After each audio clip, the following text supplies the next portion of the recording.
Muito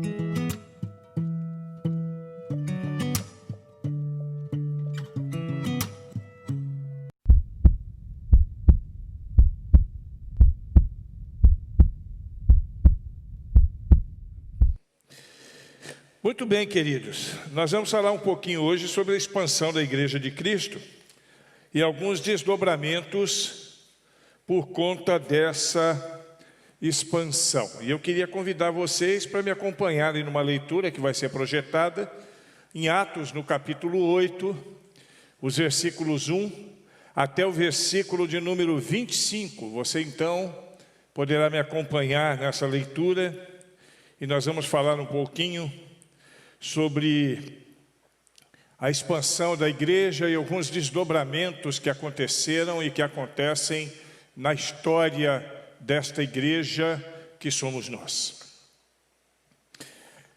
E Saulo aprovou a morte de Estevão. Alguns homens religiosos sepultaram Estevão e choraram muito por causa da sua morte. Porém, Saulo se esforçava para acabar com a igreja. Ele ia de casa em casa, arrastava homens e mulheres e os jogavam na cadeia. Aqueles que tinham sido espalhados anunciavam o evangelho por toda parte. Felipe foi até a capital da Samaria e anunciava Cristo às pessoas dali. E as multidões ouviam com atenção o que ele dizia. Todos o escutavam e viam os milagres que ele fazia. Os espíritos maus gritavam, saíam das pessoas e muitos coxos e paralíticos eram curados. E assim o povo daquela cidade ficou muito alegre. Morava ali um homem chamado Simão, que desde algum tempo atrás fazia feitiçaria entre os samaritanos e os havia deixado muito admirados. Ele se fazia de importante. E os homens, os moradores de Samaria, desde os mais importantes até os mais humildes, escutavam com muita atenção o que ele dizia, e ele afirmava: este homem é o poder de Deus, ele é o grande poder. Eles davam atenção ao que Simão fazia, porque durante muito tempo ele os havia deixado assombrados com as suas feitiçarias.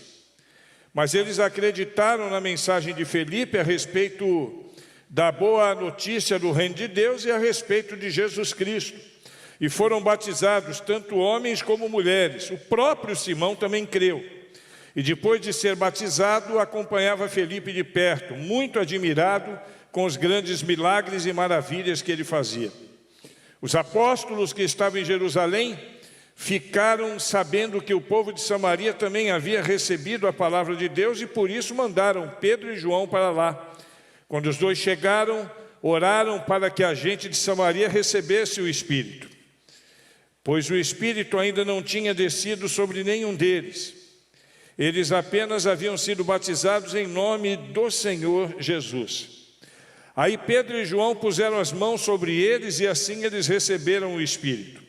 Simão viu que quando os apóstolos punham as mãos sobre as pessoas, Deus dava a eles o Espírito Santo. Por isso ofereceu dinheiro a Pedro e a João, dizendo: quero que vocês me deem também esse poder, assim, quando eu puser as mãos sobre alguém, essa pessoa receberá o Espírito Santo. Então Pedro, com toda a educação do mundo, respondeu para ele: que Deus mande você e o seu dinheiro para o inferno. Você pensa que pode conseguir com dinheiro o dom de Deus? Você não tem direito de tomar parte do nosso trabalho, porque o seu coração não é honesto diante de Deus. Arrependa-se, deixe o seu plano perverso e peça ao Senhor que o perdoe por essa sua má intenção. Vejo que você está cheio de inveja, uma inveja amarga como fel, e vejo também que você está preso pelo pecado. Aí Simão disse a Pedro e João: por favor, peçam ao Senhor por mim, para que não aconteça comigo nada do que vocês disseram. Depois de terem dado o seu testemunho e de terem pregado a palavra do Senhor, Pedro e João voltaram para Jerusalém. No caminho eles espalhavam o evangelho em muitos povoados de Samaria. Pedro era educadinho, né? Ele tem algumas passagens na Bíblia que ele joga duro, como neste momento em que ele falou: vá para o inferno vocês e suas macumbas, em outras palavras. O livro de Atos é o livro que narra a história da igreja. Nós que estudamos a Bíblia sabemos que o livro da história da igreja é o livro de Atos. E nós vemos neste livro toda a história, todo o desdobramento da expansão do Evangelho de Cristo e de sua igreja, através da atuação direta do Espírito Santo de Deus. Mas nós não podemos deixar de observar a coragem e o despreendimento de homens e mulheres da igreja primitiva. O despreendimento de pessoas que colocam a sua vida à disposição de Deus para que a igreja prossiga na sua caminhada e em todo o seu desdobramento. E a perseguição era fato real. Desde os mais antigos irmãos, desde o início da igreja, aliás, desde antes do início da igreja, ela já era perseguida. Antes que a igreja fosse estabelecida, já havia perseguição aos seguidores de Cristo. Mas, apesar disso, eles não deixavam de maneira nenhuma que circunstâncias os atrapalhassem de fazer aquilo que Deus desejou que eles fizessem naqueles momentos. Eram muitas lutas, opressões, eram perseguições, alguns chegaram a enfrentar a morte. E nós temos exemplos disso não somente na igreja bíblica, aqui na Bíblia, a igreja que é narrada no livro de Atos, como em toda a história da igreja. E sempre surgiram as adversidades, mas aqueles que viviam as adversidades sempre contemplavam o desenvolvimento da causa de Deus e se maravilhavam com tantas e tantas conversões. Quantas pessoas que deixavam de lado o pecado, que deixavam de lado uma vida de qualquer maneira para viver uma vida com Deus dentro de um padrão de Deus, dentro de um padrão correto e com toda a alegria que pudesse proporcionar. Nós, da igreja contemporânea, também precisamos nos adaptar a diversas circunstâncias. Aquele povo precisava se adaptar a algumas circunstâncias que nós vamos ver na sequência, mas nós também precisamos, porque às vezes nós vivemos situações semelhantes àquelas que viveram os nossos irmãos no início da igreja. Eu gosto de chamar de igreja original, né? Que é a igreja primitiva, a igreja na sua nascente, a igreja quando surge. E nos versículos que nós lemos nesta noite, eu quero identificar com os irmãos pelo menos 3 circunstâncias as quais nós precisamos considerar neste momento no qual nós caminhamos como igreja e estamos escrevendo a história da igreja. Olha aqui para mim, presta atenção no que eu vou te dizer agora, irmão. Nós estamos escrevendo a história da igreja. A história da igreja não se encerrou aqui não, pelo contrário, aqui foi o começo. Nós estamos escrevendo a história da igreja. Nós estamos deixando as nossas marcas, o nosso legado, nós e várias pessoas, vários homens e mulheres importantes no decorrer dos séculos. E nós precisamos então identificar essas 3 circunstâncias que estão narradas na Bíblia para que a gente possa estar atento neste momento em que nós vivemos a história da igreja. Eu costumo dizer que nós estamos vivendo Atos 29, né? Que é o desdobramento, a continuação de Atos. O livro de Atos só vai até o capítulo 28. Então nós estamos escrevendo Atos 29, que é a continuação da história da igreja. Então me acompanhe nessas considerações que elas certamente trarão edificação para a nossa vida. Você que está em casa também, nos acompanhe. Você pode utilizar a sua Bíblia e pode também acompanhar cada um dos textos que nós vamos apresentar. A primeira circunstância a qual precisamos entender e nos adaptar para o desenvolvimento, para o crescimento, para o bom andamento da igreja do Senhor, ele se dá no meio da perseguição. Preste atenção. A igreja ainda é perseguida. Dos versículos 1 a 3 no texto nós lemos: E Saulo aprovou a morte de Estevão, E alguns homens religiosos sepultaram Estevão e choraram muito por causa de sua morte. Porém, Saulo se esforçava para acabar com a igreja. Ele ia de casa em casa, arrastando homens e mulheres e os jogava na cadeia. O início da perseguição da igreja, como eu falei, ele precede a própria história da igreja, já desde os primeiros seguidores. Mas no livro de Atos a gente pode verificar a partir do versículo 4, como a coisa se desdobra. Já no versículo 4, nós vemos Pedro e João sendo afrontados no Sinédrio, sendo desafiados, sendo perseguidos. Então ali começa uma história de perseguição que vai perdurar por toda a história da igreja até nos dias de hoje. Essa perseguição continua no capítulo 5, e ali no capítulo 5, depois de alguns milagres, depois de sinais e depois de conversões, a partir do versículo 17, a gente vê o grande líder religioso, o sumo sacerdote, atacando os apóstolos, os seguidores de Jesus Cristo. E o sumo sacerdote e a sua trupe, aqueles seguidores de Satanás, que afrontavam a igreja de Cristo, estavam, de alguma forma, perseguindo os primeiros cristãos. E essas perseguições se consolidam nos capítulos 6 e 7. Então, quando você vai para o capítulo 6 e 7, você vê a prisão e a morte de Estevão. Ali é a consolidação, ali é que a coisa começa a tomar forma de fato, e aí ela culmina no capítulo 8, quando toda a igreja passa a ser atribulada. Esse texto que nós lemos aqui, de Saulo mandando arrastar pelas ruas homens e mulheres para que eles fossem conduzidos à cadeia. Agora, precisamos entender que a perseguição da igreja não se dá somente em eventos bíblicos. Não somente nos textos que nós vamos ver a perseguição da igreja. Há mais de 20 séculos a igreja é perseguida, desde o seu início. E ainda hoje sofre muitas perseguições pelos mais diversos motivos. No passado, os romanos, os religiosos, como nós lemos há pouco, no decorrer da história, os bárbaros, depois, mais recente um pouco ainda, de forma truculenta pelos islamitas radicais, e às vezes até pelos próprios irmãos, que abriam mão da sua fé para poder perseguir os seus próprios irmãos. A igreja sempre foi foco de perseguição, e olha o que eu vou dizer para você, ela vai continuar sendo. No nosso tempo, nos nossos dias, nós vemos muitas militâncias organizadas das mais diversas frentes, em ferrenha batalha, em ferrenha perseguição contra a igreja de Cristo.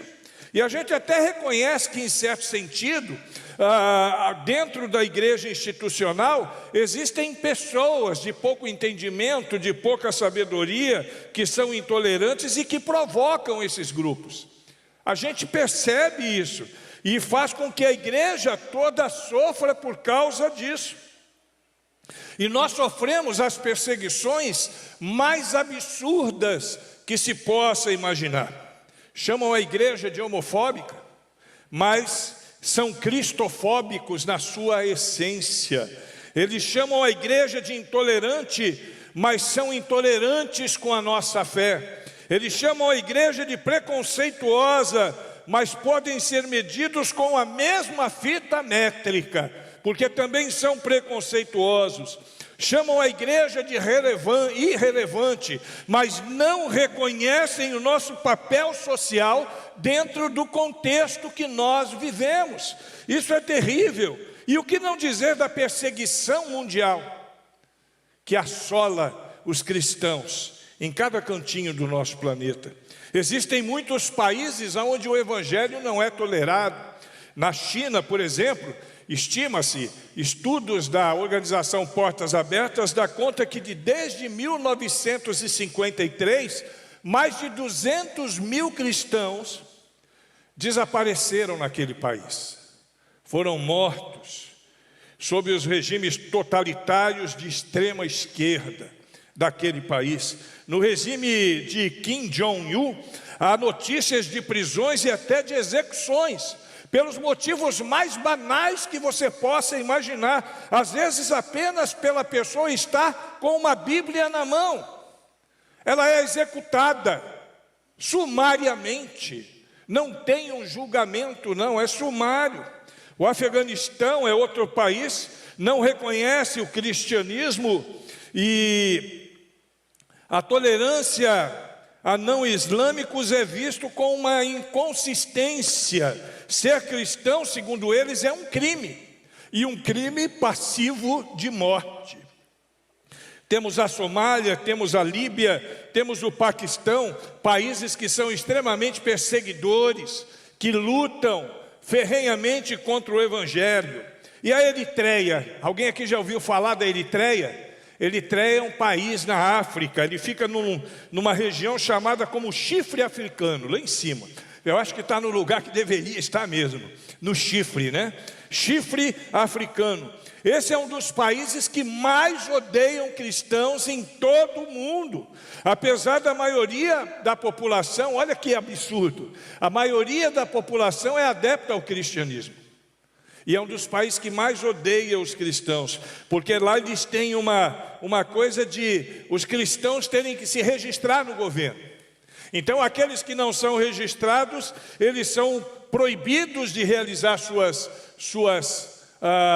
cerimônias e podem ser mortos, o que acontece sempre a partir de grupos extremos, grupos de islamitas extremistas, que matam sem dó nem piedade. No Sudão, no Iêmen, no Irã não é diferente. Na Índia, na China, na Síria, aqui pertinho na Colômbia. A perseguição é algo dramático. Pessoas são mortas, irmãos, porque fazem o que nós estamos fazendo aqui agora. Tem pessoas que para adorar a Deus tem que entrar nas igrejas subterrâneas, igrejas em cavernas, igrejas em porões. E não dá para fazer esse barulho todo de bateria não, senão os caras vêm e passam o rodo em todo mundo. O negócio é feio. Às vezes nós somos perseguidos dentro de nossas famílias. Eu não sei se aqui já aconteceu com alguém, mas eu já vi casos em que pais dizem assim: eu prefiro ver meu filho ladrão do que crente, numa igreja de crente. Isso foi muito comum há algum tempo atrás. Eu não sei se alguém aqui já ouviu essa expressão. Ou então marido que falava para a mulher que ia para a igreja o seguinte: olha, se você demorar, se passar de tal hora, eu vou trancar a porta e você vai dormir na rua.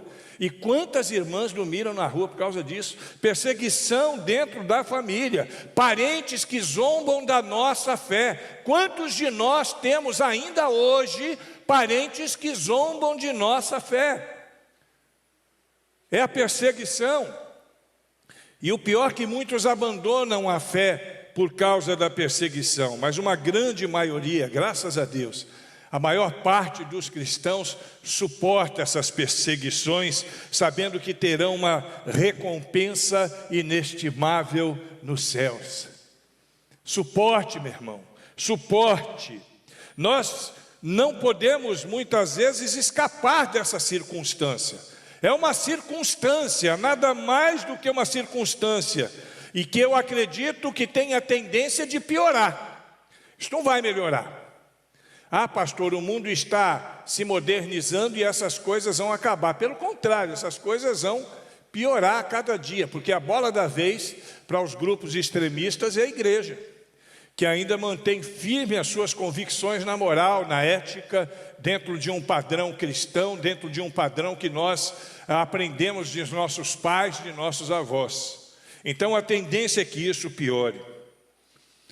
Existe um livro apócrifo dentro da Bíblia católica, que é o livro de 2 Macabeus. O segundo livro de Macabeus, no capítulo 7, e eu não estou citando como conteúdo bíblico, mas histórico. Ele conta a história de uma mãe com seus 7 filhos. E aquela mãe com os seus 7 filhos, ela se viu numa situação muito difícil, quando Antíoco Epifanes, que era o governador naquele lugar, na época de 168 antes de Cristo, ordenou que todas as pessoas comessem carne de porco. Era a ordem do rei. E aqueles que não comessem carne de porco seriam mortos. E ele não fazia isso somente porque ele gostava de carne de porco. Era uma afronta à fé daquelas pessoas. Porque dentro do conceito religioso, aquelas pessoas não podiam comer carne de porco. E aquela mulher e os seus 7 filhos foram presos. E o rei então ordenou que eles comessem carne de porco. E eles disseram, não, nós não vamos comer. Nós devemos a Deus toda honra e respeito, respeitamos o Senhor, mas não vamos romper com as nossas tradições. E o rei pegou o filho mais velho, e o rei arrancou o escalpo do filho mais velho, e o rei arrancou a pele do filho mais velho, e o rei então, Antíoco Epifanes, diz a história, fez um fogo muito forte e matou o filho mais velho para poder então, depois de ter cortado inclusive a língua dele, poder tentar convencê-lo. E a mulher chegou no ouvido do seu filho e na sua voz, na sua língua materna, para que o rei não pudesse entender, diz, meu filho, seus irmãos estão te esperando, e daqui a pouco eu chego também, se mantenha firme. E aí então o menino, antes que o rei pudesse mandar, já foi pulando para o fogo. Perseguição. A mãe perdeu os 7 filhos, e depois morreu, para não negar a sua fé. Que exemplo isso para nós, hein? Enquanto muitos de nós apostatamos, às vezes, por coisas insignificantes. Uma besteirinha faz gente sair da igreja, não vou mais na igreja não. Pastor passou por mim e não me cumprimentou. Eu não vou na igreja porque eu não gosto da irmã fulana de tal. A irmã fulana de tal é muito metida. Eu não vou na igreja porque eu não vou com a cara de fulano. Nunca me fez nada, mas eu não vou com a cara dele. E aí deixa de vir à igreja, por causa de perseguições, porque alguém falou alguma coisa que a pessoa não gostou. Nós precisamos mudar esses conceitos. Em meio à perseguição, eu te digo, meu irmão, minha irmã, em nome do Senhor Jesus, nunca abandone a sua fé, mantenha-se firme para a glória de Deus. A segunda circunstância em que devemos nos adaptar, a fim de que vejamos a igreja crescendo segundo a vontade de Deus, se dá quando a igreja prega o Evangelho. Os versículos 4 a 8 do texto, nós vamos ver isso com clareza. A igreja primitiva pregava o Evangelho de Cristo. A pregação deve ser feita por todos os crentes, em todos os lugares. Isso é a grande comissão. É uma coisa tão simples que muitas pessoas não fazem. No versículo 4 do texto está escrito: aqueles que tinham sido espalhados anunciavam o Evangelho por toda parte. Você sabe por que eles foram espalhados? Pela perseguição. A perseguição fez com que eles fossem espalhados. E na medida em que eles eram espalhados, eles pregavam o Evangelho. Na medida que eles chegavam em cada cantinho, eles anunciavam o Evangelho, colocando de novo o seu pescoço na forca, sem medo, destemidos, com determinação, com coragem. Nós precisamos viver isso. Se nós queremos ver uma igreja crescendo, uma igreja se desenvolvendo, nós precisamos considerar essa circunstância na nossa vida. Eu não sou mais eu, mas Cristo vive em mim. Meu objetivo principal é viver o Evangelho de Cristo, é apregoar a liberdade em Cristo, é dizer aos cativos: Jesus pode mudar a sua vida, Jesus pode transformar a sua história. Segunda coisa que a gente vê nessa pregação é que ela era cristocêntrica. Versículo 5: Filipe foi até a capital da Samaria e anunciava Cristo às pessoas dali. A mensagem do Evangelho tem que ser cristocêntrica. Eu não tenho que sair por aí pregando cura divina, eu não tenho que sair por aí pregando prosperidade, eu não tenho que sair por aí pregando o nome de igreja. Eu tenho que pregar é Cristo. Eu tenho que falar do nome de Jesus Cristo. Ele é o motivo principal da nossa vitória. É Ele quem nos dá vitória, Ele é o dono da igreja.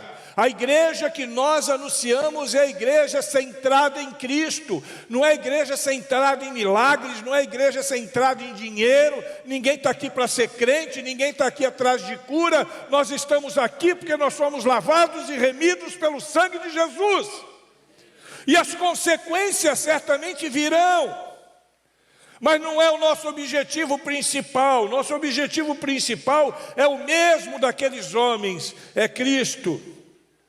A terceira questão é que a pregação é acompanhada e confirmada pelo sobrenatural de Deus. Versículos 6 e 7. E as multidões ouviam com atenção o que ele dizia. Todos o escutavam e viam os milagres que eles faziam. Os espíritos maus, gritando, saíam de muitas pessoas, e muitos coxos e paralíticos eram curados. Isso é efeito e não causa. Quando você vive para a glória de Deus, os milagres acontecem. Nós somos milagres de Deus, cada um de nós aqui. Somos milagres de Deus. De onde Deus nos tirou. O que Deus fez conosco. Pastor, eu nunca fiz coisa errada. Você que foi preso, você que foi bandido. Eu nunca tive essas coisas, não. Eu quero dizer para você que aos olhos de Deus, todos nós aqui, sem exceção, estávamos destituídos da glória de Deus por causa do pecado. E todos nós, sem distinção, somos pecadores. Essa distinção de tamanho de pecado só existe na nossa legislação. Na legislação de Deus isso não funciona assim.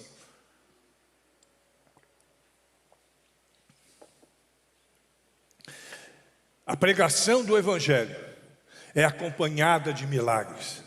Deus pode curar? Claro que Deus pode curar. E Deus cura. Não existe doença que Deus não possa curar.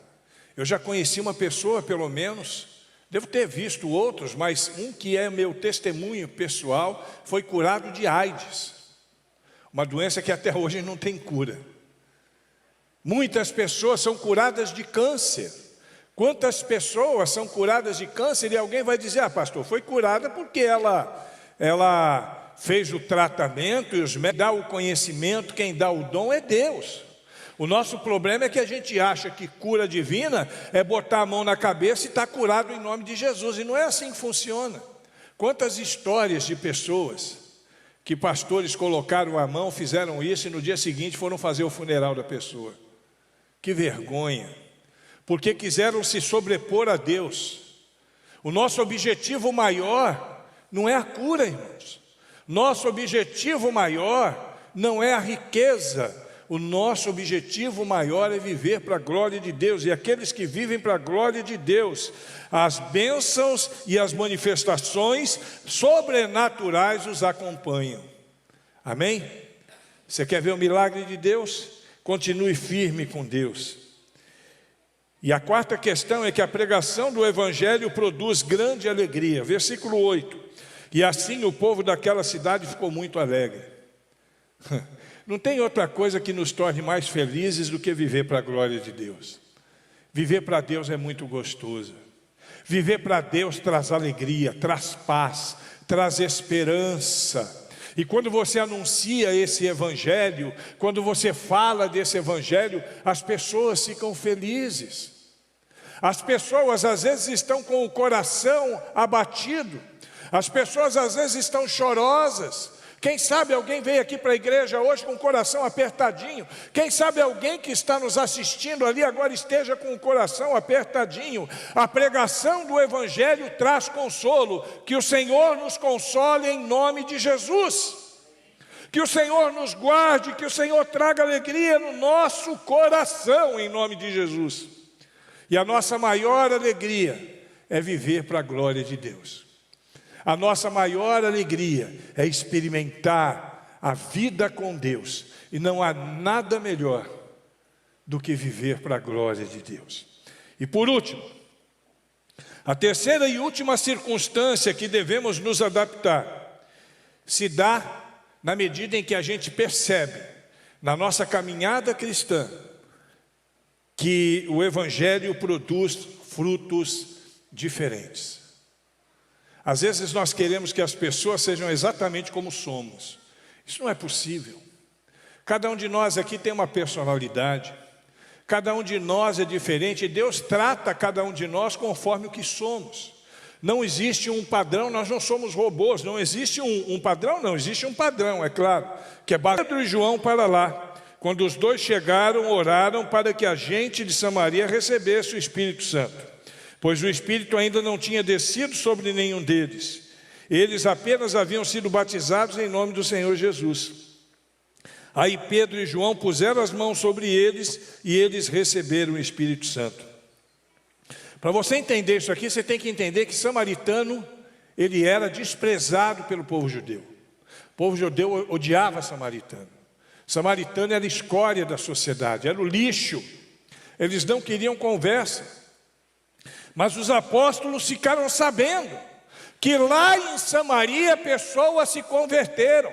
Lá em Samaria pessoas se decidiram para viver uma vida com Cristo. E aí então o que eles fizeram? Eles foram confirmar estes frutos. Sabe o que é confirmação de fruto? É você dar um acompanhamento. O evangelismo não se encerra quando a pessoa levanta a mão e aceita Jesus. Ali começa. Ali começa o tratamento daquela pessoa. Porque a partir dali ela precisa aprender o que é vida cristã. Ela precisa aprender a lidar com a Bíblia, que vai ser o seu manual de vida. Ela precisa aprender qual seja o seu comportamento. Ela precisa desenvolver o seu ministério. E quem vai fazer isso somos nós, irmãos. Nós precisamos confirmar estes frutos. Todos eles. Acompanhá-los e confirmar o fruto não é estabelecer uma sindicância sobre o irmão fulano de tal. O irmão fulano de tal se decidiu, nós vamos fazer uma sindicância. Então nós vamos botar um dos investigadores da igreja, algumas igrejas os investigadores são os diáconos, né? Vamos botar um dos agentes secretos da igreja para poder acompanhar a vida do irmão. Não é isso não, irmão. Ninguém precisa de alguém bisbilhotando a vida dele, não. O que as pessoas precisam de alguém que os ame, que os aceite como são, e que possa ajudá-los a se adequarem ao Evangelho de Cristo na sua vida. É o que Jesus fazia.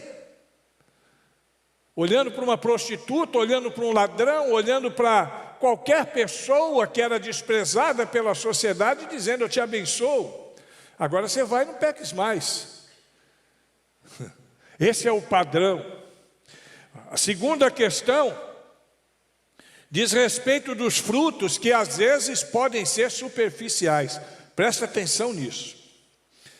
Versículos 9 a 13. Morava ali um homem chamado Simão, que desde algum tempo fazia feitiçarias entre os samaritanos e os havia deixado admirados. Ele se fazia de importante, e os samaritanos, desde a mais importante até os mais humildes, escutavam com muita atenção o que ele dizia. Eles afirmavam: este homem é o poder de Deus, ele é o grande poder. Eles davam atenção ao que Simão fazia, porque durante muito tempo eles os havia deixado assombrados com a sua feitiçaria. Mas eles acreditaram na mensagem de Filipe a respeito da boa notícia do reino de Deus e a respeito de Jesus Cristo, e foram batizados, tanto homens como mulheres. O próprio Simão também creu, e depois de ser batizado, acompanhava Filipe de perto, muito admirado com os grandes milagres e maravilhas que ele fazia. Glória a Deus! O macumbeiro se converteu, o feiticeiro se converteu, só que não, ele acreditou. Ele foi batizado, mas aquele fruto era bem superficial. A gente vai ver isso no desdobramento do texto. Ele tinha outros interesses. Nós precisamos entender que na igreja tem disso também. Tem muito crente superficial. Nessa igreja aqui não, mas por aí afora, ó, está cheio. Crente superficial. Crente que não se decidiu de verdade, está na igreja, mas não é da igreja. Fala no nome de Jesus, anda com uma Bíblia embaixo do braço, diz que vive o Evangelho, não vai no boteco, não pula cerca, mas não é de Deus, não é de Cristo. Até dá o dízimo, mas não é cristão. Nós precisamos entender que tem pessoas que são superficiais, e que precisam viver uma vida com Deus. E nós que somos a igreja, nós temos que ter um dom, o dom do discernimento. Nós temos que pedir, você tem que pedir isso para Deus: Senhor, me dá discernimento, para que eu possa entender as coisas. Eu quero olhar para os irmãos, não julgá-los, mas eu quero entender, eu quero que o Senhor me dê discernimento para entender. Eu estava vendo um vídeo ontem, de uma determinada pessoa que, segundo ela, estava dando uma mensagem para outra pessoa. E a mensagem que ela deu foi forte: olha, o seu ministério vai ser bênção, o seu ministério vai crescer pelo mundo todo, e sou eu que falo contigo, eu conheço a sua vida. Quer dizer, igual na macumba, Deus incorporado no corpo de um homem. E meses depois, a pessoa que recebeu aquela profecia, hoje está quase que presa, procurada, denunciada pela justiça, por um crime terrível, que repercute em toda a mídia social. Eu quero acreditar que as pessoas que estão envolvidas nessa questão, elas sejam apenas meninas, meninice. Mas infelizmente nós sabemos que muitos não têm nada a ver com Deus. Muitos que se dizem cristãos não têm nada a ver com Deus. Não se iluda não, porque frutos falsos existem e a Bíblia diz que eles devem ser rejeitados. Olha o desdobramento do texto aí, ó. Versículo 18 a 24. Simão viu que quando os apóstolos punham as mãos sobre as pessoas, o Simão que se converteu, viu? Esse aqui é o homem que se converteu. Simão viu que quando os apóstolos punham as mãos sobre as pessoas, Deus dava a elas o Espírito Santo. Por isso ofereceu dinheiro a Pedro e João, dizendo: quero que vocês me deem também desse poder. Assim, quando eu puser as mãos sobre alguém, essa pessoa receberá o Espírito. Então Pedro respondeu: que Deus mande você e o seu dinheiro para o inferno. Entendeu, irmão? Era fruto falso. Ele estava lá atrás de outros interesses.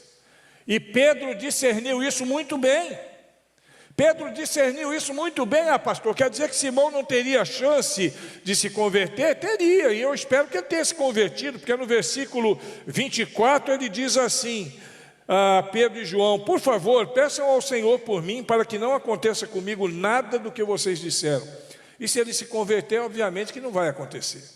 Mas se não se converter, o bicho pega. Então nós precisamos entender que na igreja tem pessoas que não são de Deus. Nós não temos o direito de julgá-los, mas o espírito de discernimento vai nos mostrar muito bem. Aí eu tenho que guardar para mim, eu tenho que orar por ele, tenho que pedir a misericórdia de Deus. Eu não posso acusá-los, afrontá-los, porque isso eu não tenho o direito de fazer. Pedro até fazia, porque Pedro era pavio curto, né? Você vê que quando foram prender Jesus Cristo, Pedro pegou o facão e cortou a orelha de Malco, né? Não teve dois tempos, ele era pavio curto. E por último, os frutos são produzidos na medida que evangelizamos.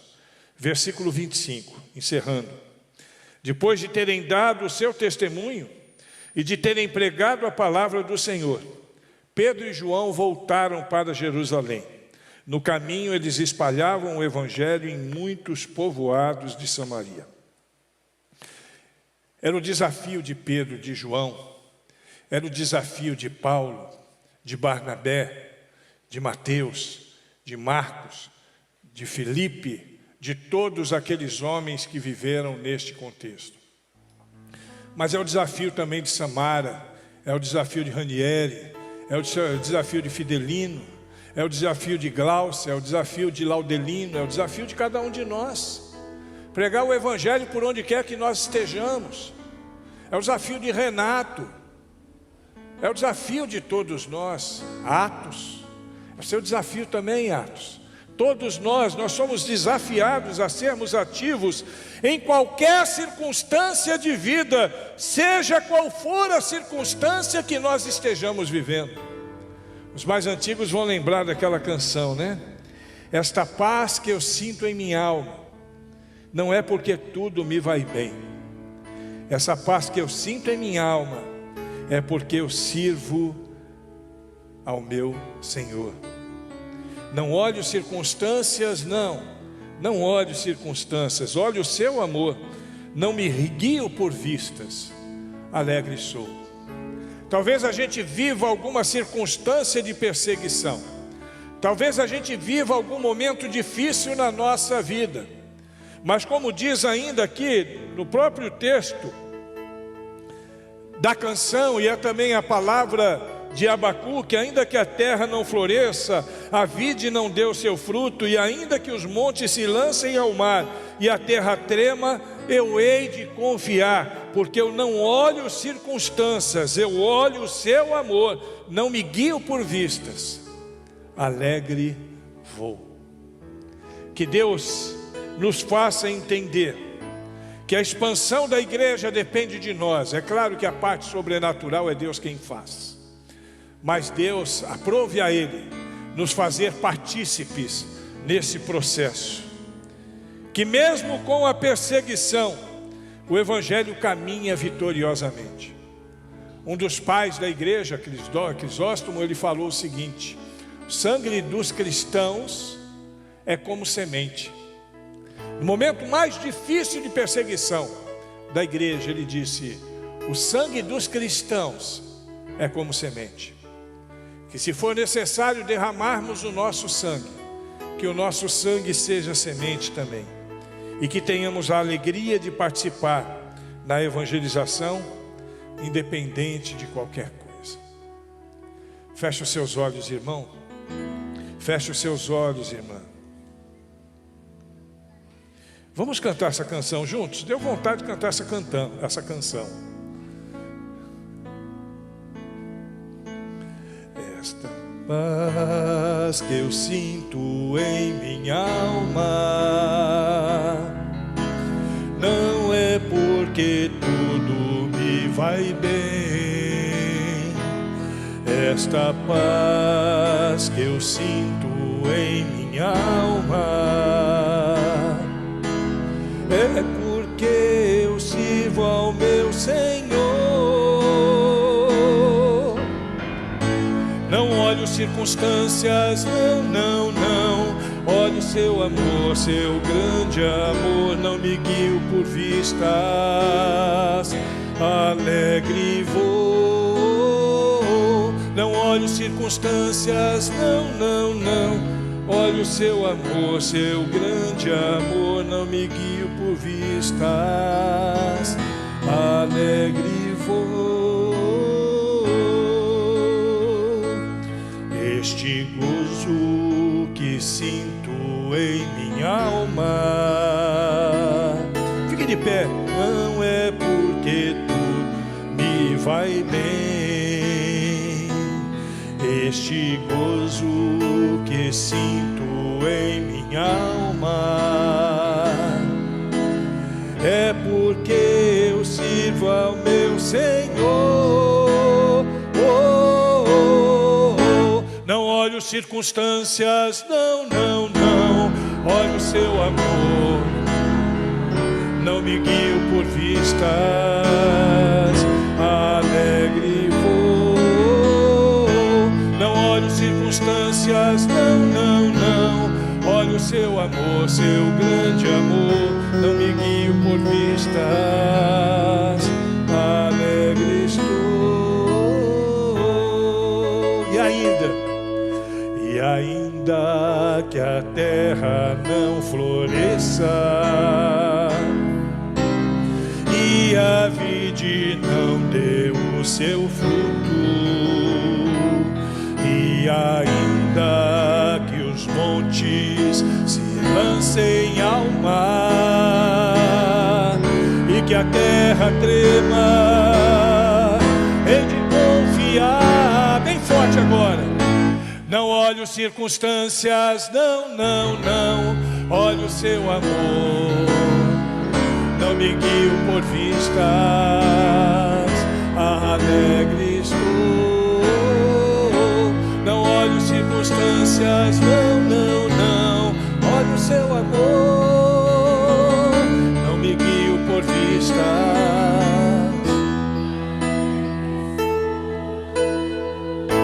Ah, Deus, que coisa gostosa estar na tua presença, ouvir a tua palavra, entender o seu ensino, cantar, louvar a ti, ó Deus, declarando a nossa fé, declarando a nossa confiança no Senhor, apesar das circunstâncias, apesar das dificuldades, vivendo cada dia na tua graça e no teu poder.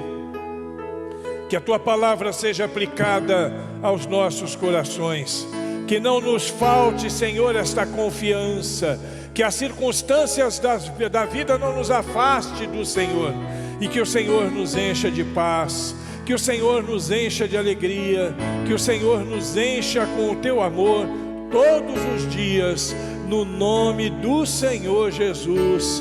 Amém, aleluia. Não olhe as circunstâncias, vamos encerrar. Não olhe as circunstâncias, não, não, não. Olhe o seu amor, seu grande amor. Não me guio por vistas, alegre estou. Não olhe as circunstâncias, não, não, não. Olhe o seu amor, seu grande amor. Guio por vistas. E que o amor de Deus Pai, a graça maravilhosa de Jesus Cristo e as consolações do Espírito Santo de Deus repousem sobre nós e sobre todo o povo de Deus espalhado pela superfície da terra, hoje e sempre. Amém. Vão em paz e o Senhor a todos abençoe, no nome de Jesus.